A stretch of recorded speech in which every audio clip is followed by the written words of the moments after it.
2001లో ఒకటే ఒక మనిషి నేను ముందు మార్గం కానరాదు, కారు చీకటి, కరెంటు లేదు, ఒక లాంతర్ పట్టుకొని ప్రయాణం.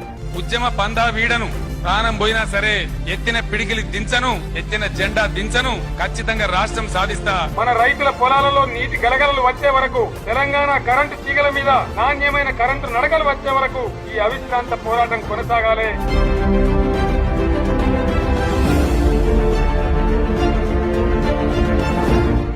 ఎన్నిసార్లు రాజీనామాలు ఇచ్చేసింది టీఆర్ఎస్ పార్టీ, త్యాగాల చరిత్ర. కేసీఆర్ సచ్చుడో తెలంగాణ వచ్చుడో, కేసీఆర్ శవయాత్రన తెలంగాణ జైత్రయాత్రను పిలిపించి నేను ఆమరణ దీక్ష పోయిన సంగతి మీ అందరికి తెలుసు.